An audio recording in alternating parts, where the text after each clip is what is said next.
여러분 안녕하세요. 금TV 금플란트과 길대원 원장입니다.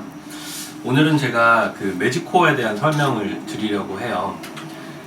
우리가 대중적으로 쓰는 일반적인 임플란트가 있고, 그리고 금플란트 치과의 시그니처 임플란트인 매직코어 임플란트가 있죠. 그 차이가 무엇인지 명확하게 알려드리고자 준비를 했습니다. 한번 보시죠. 자, 매직코어 설명인데요. 어떤 걸 선택하느냐 이거거든요. 일단 대략적으로 보죠. 이쪽이 매직코어 시그니처 임플란트고요. 이쪽이 일반적인 임플란트입니다. 이제 과거의 임플란트가 되겠죠. 아직도 대중적으로 많이 쓰이고 있는 보통 출혈이나 통증, 붓기, 잇몸을 보통 절개를 하고 열기 때문에 당연히 심하게 되고 무절개 시술로 하면 거의 없게 됩니다. 그리고 치료 후 일상 복귀 최소 하루에서 3일, 심한 수술을 할 경우에는 일주일간 계속 여기가 부어있는 경우도 있죠. 그러나 무절개 시술로 매직코어를 할 때는 바로 가능하다라는 거고요. 그리고 절개 없고 있고, 그리고 치과 내원 횟수도 당연히 줄어들 겁니다. 그죠? 그리고 치료 기간도 플랩을 열지 않으므로, 즉 무절개 시술로 하기 때문에 최소화될 것이고요. 자세히 한번 보죠. 일반적인 수술 모습이에요. 일반적인 수술 모습. 옛날부터 해왔었고 지금까지도 많이 하는. 어떻게 했느냐, 여기 심어야 되면 잇몸을 열죠. 그것을 절개라고 하고요.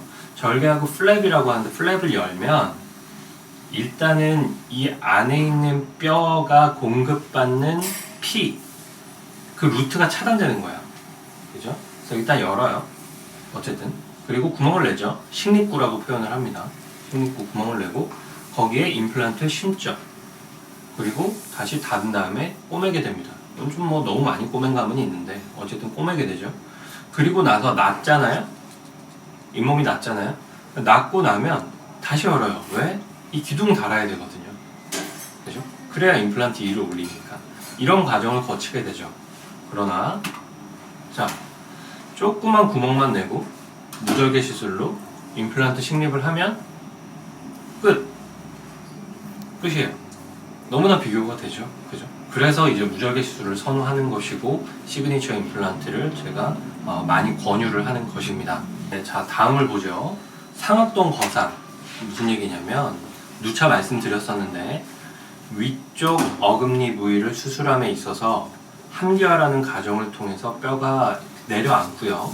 그러므로 인해서 이 길이가 굉장히 부족해진 경우가 많죠. 굉장히 많은 경우에 그런 걸 보게 되는데, 그럴 때 상악동 거상술을 통해서 막을 들어 올리고 그 안에 뼈를 넣게 됩니다. 그 과정인데요. 일단 옆으로 측면 접근을 해야 되는 경우가 있죠. 매직코어를 사용하지 않는다면 그런 경우가 있죠. 그러면 옆으로 크게 열어서 윈도우 형성을 하고 막을 들어 올린 다음에 뼈를 넣게 되죠. 그리고 다시 봉합을 하게 됩니다. 보기만 해도 좀 징그럽죠. 예전에는 많이 했습니다. 이렇게 많이 했어요. 그러나 요새는 굳이 이렇게 할 필요가 없죠. 어떻게 하느냐, 이런 거죠. 무절개로 하되 조그만 구멍을 내고 여기로 막을 들어 올려서 거기로 뼈 이식까지 다 완료를 하고 심는 것이죠. 그죠? 아까 사진과 비교해 보시면 명확히 다른 점이 느껴지실 겁니다. 어떤 걸 선택하겠느냐? 그럼 당연히 이걸 선택할 거예요. 그죠? 자, 받고 뼈의 폭이 아주 좁은 경우도 있어요. 발치한 지 오래됐거나 심한 치주염으로 인해서 발치를 하였거나, 그럴 경우에 뼈가 쪼그라들어서 위축이 돼서 이렇게 얇은 뼈, 즉 골폭이 굉장히 좁은 경우도 있죠. 그럼 과거에 이 부위를 임플란트를 하기 위해서 어떤 방법을 썼느냐? 뼈를 넓혀야 될 거 아니에요. 그래서 당연히 절개 넣고 넓힌 다음에 이렇게 뼈를 잘라서 벌렸어요.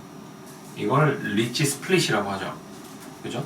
벌리는 거야. 그리고 그 벌려지면 빈 공간이 있죠. 거기 또 뼈를 넣고, 이런 과정을 거쳤단 말이에요. 쉽지 않죠. 그죠? 이렇게 벌리다가 부러지는 경우도 생기고요. 그러면 자, 똑같이 좁죠. 어떻습니까? 그 매직코어 수술 키트에 매직 익스펜더라는 별 모양의 기구가 있습니다. 스타 쉐입 별 모양. 그것으로 뼈를 두드려서 넓히는 거예요.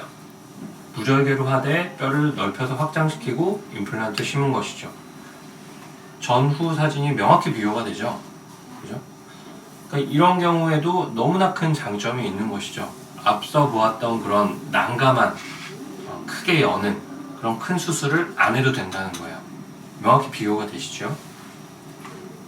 자, 그리고 마지막으로 이를 빼고 그날 바로 임플란트 심는 경우, 이것을 발치 즉시 식립이라고 하는데요.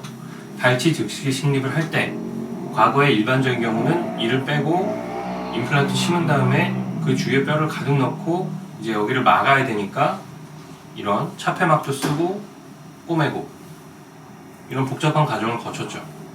그죠? 그러나 매직콜을 사용한다면 발치를 하고 거기 심고, 이것은 헤모스폰이라는 것인데요. 무슨 얘기냐면 그냥 콜라겐입니다. 우리 몸에서 피가 나고 그 피가 혈병이 되고 피떡이라고 하죠. 그게 잇몸에 이렇게 고정이 돼서 안착이 된다면 이대로 잇몸이 나아요. 그죠?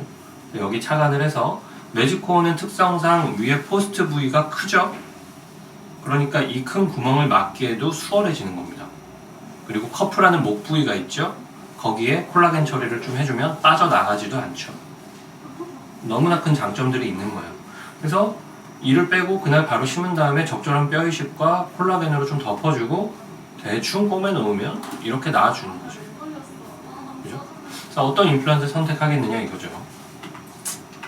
자, 정리를 해보죠.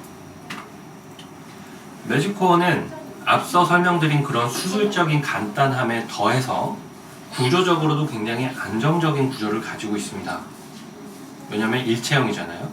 그래서 나사가 풀리거나 흔들려서 잇몸이 이와 같이 상하는 경우가 없어요. 그죠? 이건 이제 임플란트 심은 지 오래돼서 나사가 풀리거나 뭔가 문제가 생겨서 잇몸 염증으로 인해서 다 잇몸이 꺼져버리고 염증이 아직도 보이는 상태지요.